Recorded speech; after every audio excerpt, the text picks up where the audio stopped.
میں سمجھتا ہوں کہ اپنے آپ سے جو بات شروع ہوگی نا، اقبال نے کہا تھا ڈھونڈتا پھرتا ہوں اے اقبال اپنے آپ، میں تو ڈھونڈتا پھرتا ہوں اے اقبال اپنے آپ کو، آپ ہی گویا مسافر، آپ ہی منزل ہوں میں۔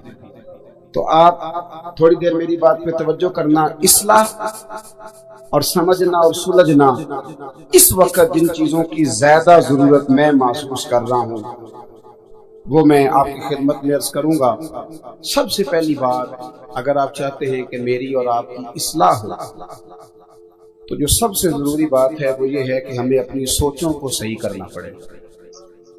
پاکستان میں نا 5 لاکھ مریض رجسٹر ہے ڈپریشن اور ٹینشن کا، جو سرکاری اعداد و شمار کے مطابق رجسٹرڈ ہے۔ ایک چھوٹی سی گزارش اور کر لوں آپ سے، رہنے دوں کوئی ہاں نہ تو کرے نہ یار۔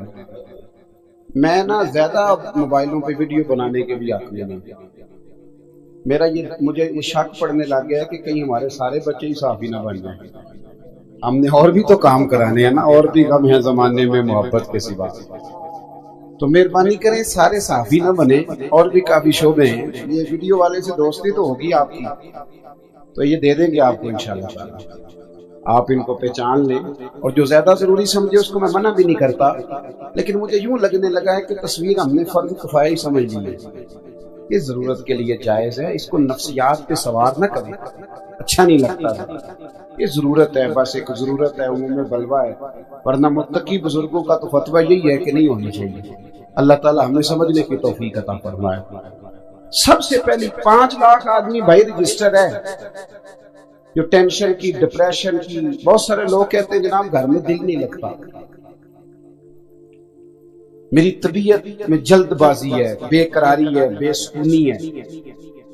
5 لاکھ آدمی تو دوائی کھاتا ہے باقاعدہ، اور جو اس کے علاوہ نیند کی گولیاں کھا کے سوتے ہیں ان کا کوئی اعداد و شمار نہیں، اور رات کو بستر پہ لیٹنے کے بعد ان کو فجر کی اذان ہو جاتی ہے اور نیند نہیں آتی، وہ بے شمار ہیں۔ ان مریضوں کو سب سے پہلے نفسیات کا ڈاکٹر یہ مشورہ دیتا ہے کہ تو اپنی سوچ صحیح کر، اچھا سوچا کر۔ جس معاشرے کی سوچیں اچھی ہوتی ہیں وہ معاشرہ صحت مند ہوتا ہے، اور جس معاشرے کی سوچیں اچھی نہیں ہوتی وہ معاشرہ صحت مند۔ قرآن مجید نے ہمیں حکم دیا، کہا یا ایھا الذین آمنوا اجتنبوا کثیرا من الظن ان بعض الظن اثم۔